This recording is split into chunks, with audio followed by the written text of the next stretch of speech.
बच्चों, स्वागत है फिजिक्स इट्स इजी में। और हम लोग आज बात करने वाले हैं कक्षा 11 के अध्याय 3 पर। सरल रेखा में गति अध्याय का नाम है।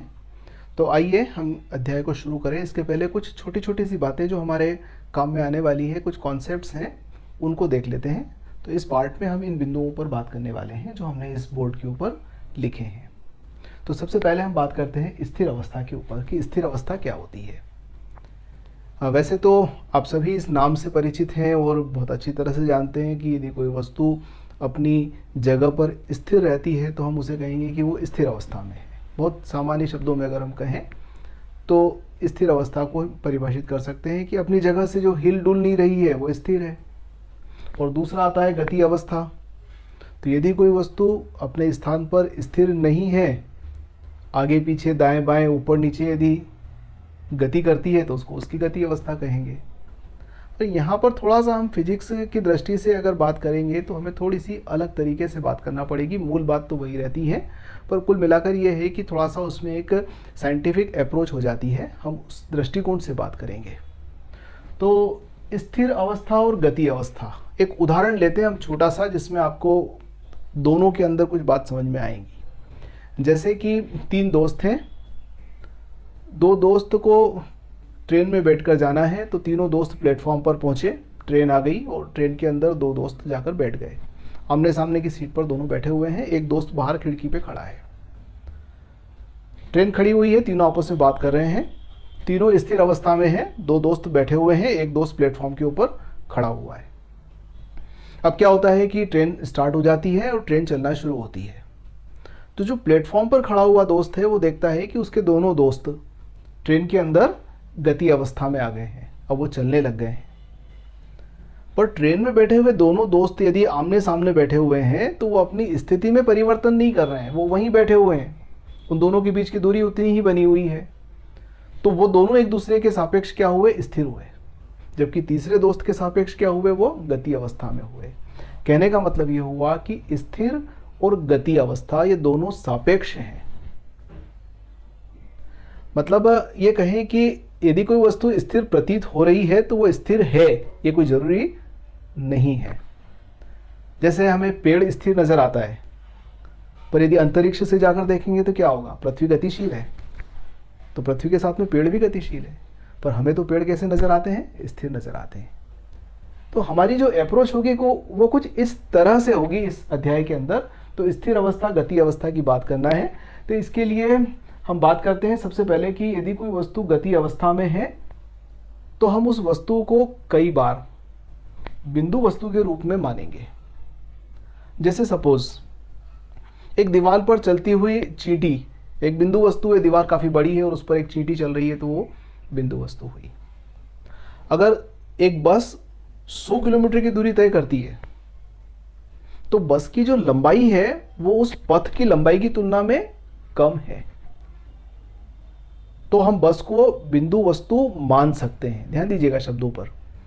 100 किलोमीटर और बस की लंबाई कितनी होगी, 20 मीटर होगी, 15 मीटर होगी, लगभग इतनी ही बड़ी बस होती है। तो 15-20 मीटर की बस और 100 किलोमीटर की दूरी, उस पथ की लंबाई की तुलना में बस को हम स्थिर वस्तु मान सकते हैं। एक ट्रेन 4000 किलोमीटर की दूरी तय करती है, तब 4000 किलोमीटर की दूरी तय करने में लगभग 500 मीटर लंबी ट्रेन है, तो वो बिंदु वस्तु मानी जा सकती है। तो यहाँ पर इस अध्याय के अंदर हम लोग जब बात करेंगे तो बिंदु वस्तु मानकर किसी भी गतिशील वस्तु की बात की जाएगी। तो बिंदु वस्तु का तात्पर्य हमेशा बिल्कुल सूक्ष्मतम नहीं बल्कि उस पथ की लंबाई के संदर्भ में बात होगी, तो वो बिंदु वस्तु कहलाएगी। अब आइए अपन बात कर लेते हैं किसी स्थिति के बारे में। अभी हम स्थिर अवस्था और गति अवस्था इन दोनों पर भी बात करेंगे, पर मैं थोड़ा सा आगे अपनी भूमिका बना लूं, उसके बाद में फिर हम बात करते हैं। तो पहली चीज आती है कि स्थिति क्या होती है। स्थिति से तात्पर्य है कि कोई वस्तु अपनी जिस जगह पर स्थित है वो उसकी स्थिति हुई।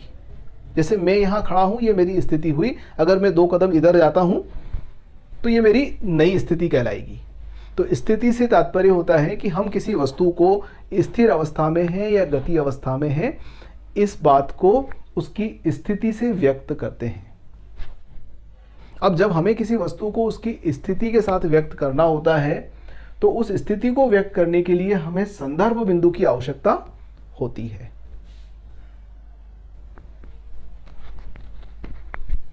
तो एक काम करते हैं, हम एक चित्र बनाते हैं।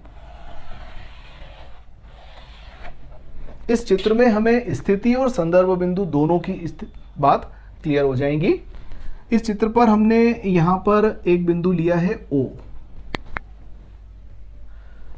और माना कि ये स्थितियां हैं पृथक पृथक।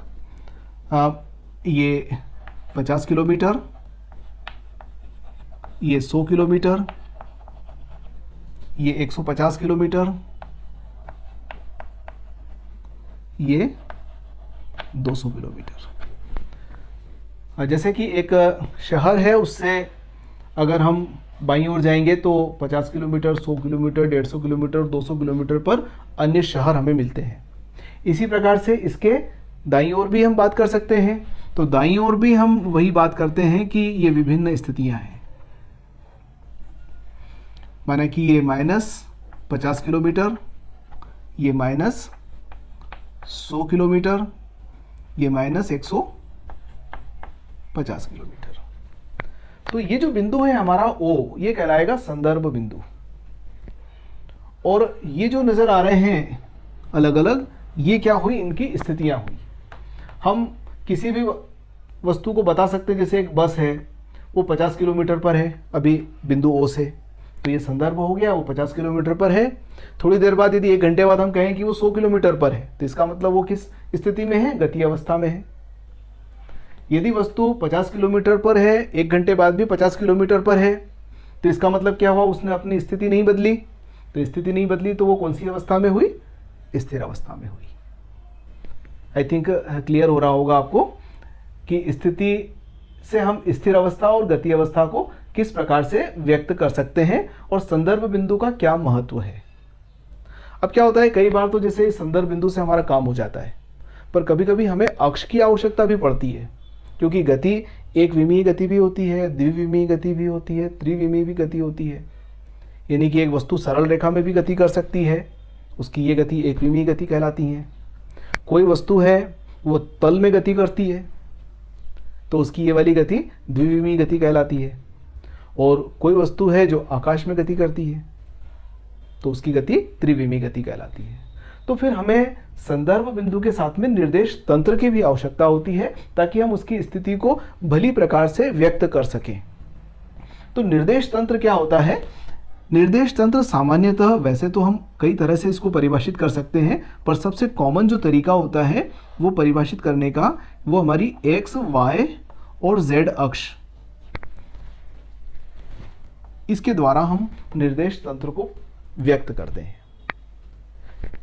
अगर कोई वस्तु एक्स अक्ष के सापेक्ष गति करती है तो उसकी सरल रेखा में गति होगी, एक विमीय गति होगी।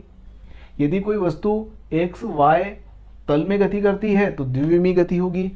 और यदि कोई वस्तु एक्स, वाई और जेड इन तीनों के सापेक्ष गति करती है तो उसकी गति कैसी होगी? त्रिविमीय गति होगी। इसको बहुत आसानी से समझ सकते हैं। एक कमरा हमारा, उस कमरे में एक कोने से एक कीड़ा रेंगता हुआ बिल्कुल किनोर किनोर पर चलता हुआ आगे बढ़ता है, तो उसकी गति क्या होगी? एक विमीय गति होगी। बिल्कुल किनोर किनोर पर आ रहा है और फर्श पर नहीं आ रहा है, दीवार और फर्श दोनों की जो किनोर है उस पर चला हुआ आ रहा है, तो उसकी गति क्या हो गई? एक विमीय गति हो गई। वहीं हम देखते हैं कि फर्श के ऊपर कुछ चींटियां चल रही हैं, तो फर्श के ऊपर चल रही है, फर्श से ऊपर नहीं उठ रही है, फर्श के ऊपर ही चल रही है। यानी कि उसकी एक अक्ष हो गई एक्स और दूसरी हो गई जेड, चाहे तो हम ये वाली अक्ष ले लें, तो उसकी ये गति क्या हो गई? द्विविमीय गति हो गई। और कक्ष के अंदर सपोज एक मक्खी उड़ रही है, तो मक्खी ऊपर नीचे भी हो रही है, यानी कि इस अक्ष पर भी गति करती है। आगे पीछे जाती है तो इस अक्ष के अनुदिश गति करती है, दाएं बाएं जाती है तो इस अक्ष के अनुदिश गति करती है। तो ये तीनों प्रकार की गतियों के उदाहरण हैं। तो निर्देश तंत्र में ये तो हमारा संदर्भ बिंदु हो गया।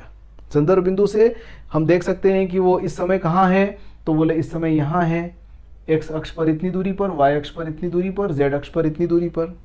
थोड़ी देर बाद उसने अपनी स्थिति बदल ली तो नई जगह आ गई। अब नई जगह हम x, y और z के रूप में बता सकते हैं। तो इस प्रकार से संदर्भ बिंदु हमारा O हो गया, और ये जो तीनों अक्ष हैं ये पूरा मिलकर क्या कहलाता है? निर्देश तंत्र कहलाता है।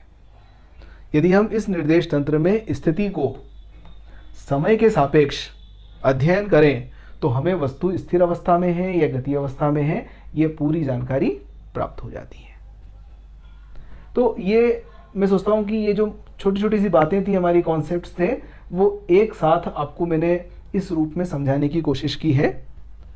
उम्मीद करता हूँ कि आपको समझ में आ गया होगा। नहीं तो मेरा अनुरोध है कि इसको वापस से आप रिप्ले करके देख लें, क्योंकि बहुत छोटी छोटी सी बातें हैं और हमारी फिजिक्स के अंदर ऐसे छोटे छोटे कॉन्सेप्ट से ही इस फिजिक्स को बिल्टअप करते हैं। ध्यान रखिएगा, हमें इन छोटी छोटी बातों को आत्मसात करना पड़ता है। अब आइए हम लोग बात करते हैं दूरी और विस्थापन के ऊपर। तो दूरी क्या चीज़ है? यदि कोई वस्तु गतिशील है, यानी कि गति कर रही है, तो उसके द्वारा तय किए गए कुल पथ की लंबाई को दूरी कहते हैं। ध्यान दीजिएगा,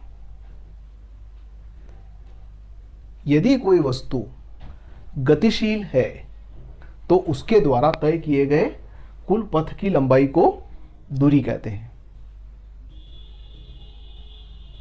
और यदि कोई वस्तु एक निश्चित दिशा में एक बिंदु से दूसरे बिंदु तक जाती है तो एक निश्चित दिशा में उसके द्वारा तय किए गए पथ की लंबाई को विस्थापन कहते हैं। एक उदाहरण से समझ लेते हैं इसको हम, कि एक वस्तु यहां से चलना शुरू हुई और वो यहां से चलकर इस बिंदु तक आ गई। ये बिंदु ए है, ये हमारा बिंदु ओ है। तो ए तक आ गई, उसके बाद में फिर वो ए से पलट गई, और ए से पलटने के बाद में वो कुछ समय के बाद में यहां आ गई बिंदु बी पर, और फिर कुछ समय के बाद में वो इधर निकल गई और इधर निकलकर यहां पहुंच गई। देखिए, गति तीन प्रकार से हुई। यहां से चली तो ए पर पहुंची, ए से चली तो बी पर पहुंची, और बी से चली तो वस्तु सी पर पहुंच गई। ये उसकी स्थितियां हैं कि भाई प्रारंभिक स्थिति क्या है? शून्य। स्थिति क्या हो गई? शून्य हो गई। संदर्भ बिंदु क्या हो गया? ओ हो गया, है ना। निर्देश तंत्र में हमें केवल एक अक्ष की आवश्यकता है, इसे हम एक्स अक्ष मान सकते हैं। ये एक्स अक्ष हो गया हमारा। अब क्या हुआ? वो ओ से चलकर ए बिंदु तक पहुंची, तो चली गई दूरी कितनी हो गई? 200 किलोमीटर। ओ से ए तक कुल पथ की लंबाई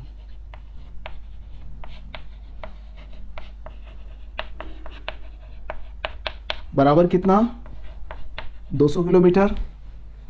अब आप देखिए कि वो ओ से ए पर गई और ए से बी पर आ गई, तो यानी कि ओ से बी तक कुल पथ की लंबाई हम क्या बताएंगे? ध्यान दीजिएगा, 200 तो ये हो गया, और उसके बाद में वो ए से बी तक आएगी, तो देखिए ये स्थिति क्या है? 200, और ये स्थिति क्या है? 100। इन दोनों के बीच का अंतर कितना हो गया? 200 ऋण 100 बराबर 100। तो 200 तो यहां से यहां तक पथ की लंबाई हो गई। इसमें कितना और जुड़ेगा? 100 और जुड़ेगा, तो कुल पथ की लंबाई कितनी हो गई? 300 किलोमीटर। मैं सोचता हूं समझ में आ गया होगा आपको ये बात। अब यदि हम O से C तक की दूरी की बात करें, तो O से C तक जाने में उसने कुल कितने पथ की लंबाई तय करी? तो O से A तक 200 तो ये हो गया, अलग अलग लिख लेते हैं चलो, प्लस A से B तक, A से B तक यानी कि 200 में से 100 माइनस किया तो 100 बचा। फिर B से कहा? C तक। तो B से C तक देखिए आप कि 100 से पहले तो 0 पर पहुंचा, यानी कि 100 किलोमीटर तो ये, और 0 से फिर वो 150 किलोमीटर अगली दिशा में गया, तो 100 तो ये हो गया, 150 ये हो गया, तो कुल मिलाकर कितना हो गया? 250। तो कुल पथ की लंबाई कितनी हो गई? 200, 300, 400, 500, 550। तो वस्तु यदि O से A तक जाती है तो 200 किलोमीटर तय करती है, O से B तक जाती है 300 किलोमीटर तय करती है, O से C तक जाती है तो वो 550 किलोमीटर की दूरी तय कर लेती है। तो ये तो दूरी वाली बात आ गई कि यदि हम दूरी की बात करते हैं, इसका मतलब कुल तय किए गए पथ की लंबाई से मतलब होता है। अब विस्थापन का जहां तक सवाल है, विस्थापन क्या चीज है? विस्थापन किसी भी वस्तु द्वारा एक निश्चित दिशा में तय किए गए पथ की लंबाई है।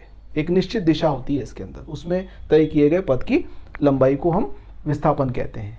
जैसे सपोज एक वस्तु ए से बी पर गई, बी से सी पर गई, सी से डी पर गई, तो विस्थापन कितना हुआ? ये डी और ए के बीच की दूरी, यही रहेगा बस। इसको मैं चित्र के द्वारा आप लोगों को समझाने की कोशिश करता हूं कि माना कि एक वस्तु ए से बी पर गई, बी से सी पर गई, सी से डी पर गई और डी से ई पर गई। ये हमने नाम दे दिए इनके। तो कुल पथ की लंबाई कितनी? x1, x2, x3 और x4। तो यहां पर दूरी कितनी हो जाएगी? दूरी बराबर आप लिखोगे x1 plus x2 plus x3 plus x4। इन सबको जोड़ देंगे तो क्या आ जाएगी? दूरी आ जाएगी। पर विस्थापन का जहां तक सवाल है, विस्थापन क्या होगा? विस्थापन ये होगा, अंतिम बिंदु ये हो गया, प्रारंभिक बिंदु ये हो गया, तो एक निश्चित दिशा में ये दूरी को हम विस्थापन कहेंगे। तो विस्थापन यदि हम यहां पर x से प्रकट कर रहे हैं तो विस्थापन x कहलाएगा। तो विस्थापन में अंतिम स्थिति और प्रारंभिक स्थिति, केवल ये दो ही स्थितियां काउंट होती हैं। बाकी बीच के कितने स्थान पर आप घूम फिर कर आए उससे कोई मतलब नहीं होता। तो विस्थापन की जहां तक बात करेंगे अपन, तो विस्थापन को भी हम समझ लेते हैं इस चित्र में। तो विस्थापन की यदि अपन बात कर रहे हैं तो O से A का विस्थापन बराबर अंतिम स्थिति 200, प्रारंभिक स्थिति 100, प्रारंभिक स्थिति 0, तो क्या हो जाएगा? 200 ऋण 0 बराबर 200 किलोमीटर। अब O से B का विस्थापन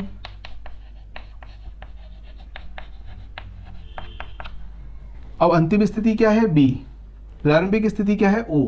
तो अंतिम स्थिति माइनस प्रारंभिक स्थिति यानी कि 100 ऋण 0 बराबर 100 किलोमीटर। और O से C का विस्थापन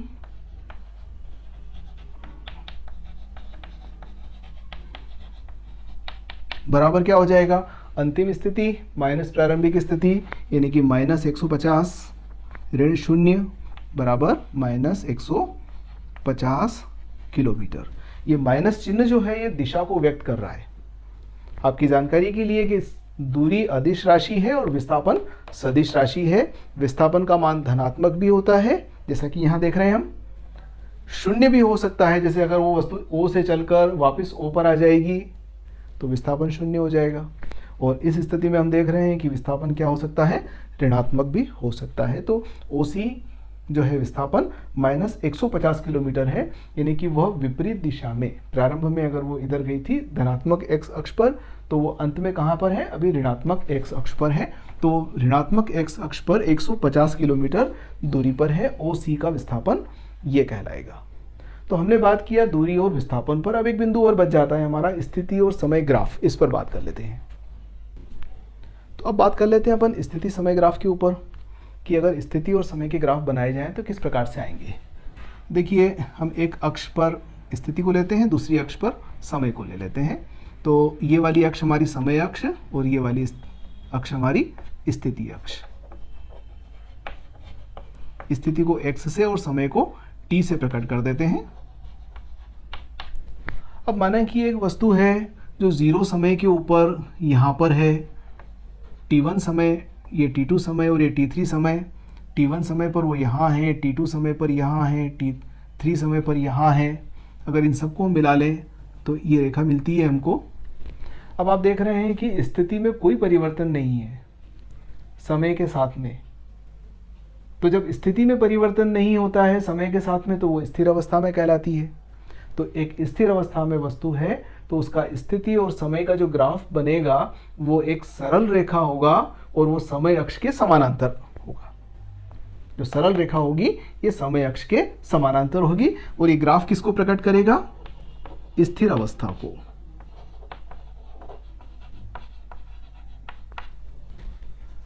अब अगर अपन और आगे बात करें ये स्थिति अक्ष और ये समय अक्ष।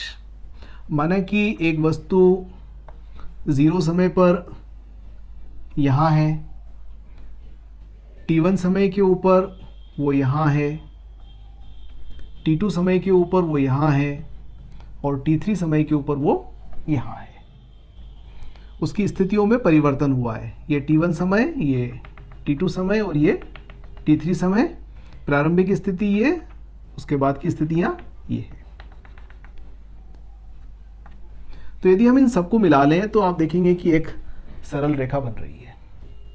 पर यह सरल रेखा जो है वो समय अक्ष के साथ में कुछ कोण बनाती है।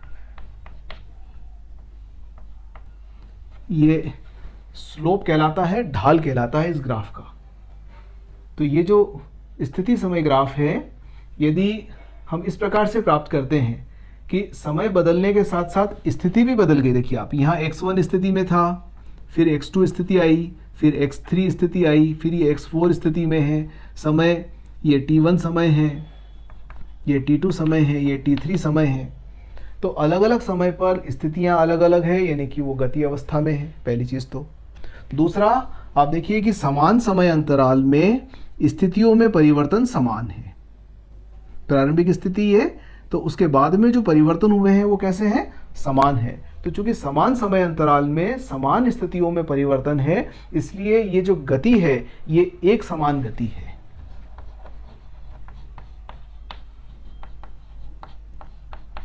ये जो ग्राफ आएगा ये किसी गति के लिए आएगा? एक समान गति के लिए इस प्रकार का हमें ग्राफ प्राप्त होगा। और एक तीसरा ग्राफ और बना लेते हैं हम।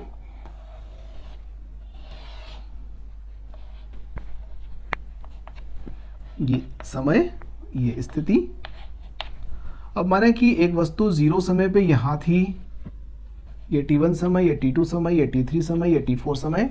t1 समय पे वो यहाँ है, t2 समय पर वो सपोज यहाँ है, t3 समय पर वो सपोज यहाँ है और t4 समय पर वो यहाँ है। यदि मैं इन सब बिंदुओं को मिलाऊं तो आप देख रहे हैं कि ये सरल रेखा नहीं है, पर हमने तो समय समय के ऊपर उसकी स्थितियां नोट करी है, इसलिए ये ग्राफ हमें इस प्रकार का प्राप्त हुआ है। ये ग्राफ हमने अपने मन से नहीं बनाया है, बल्कि प्रयोग के आधार पर बनाया है।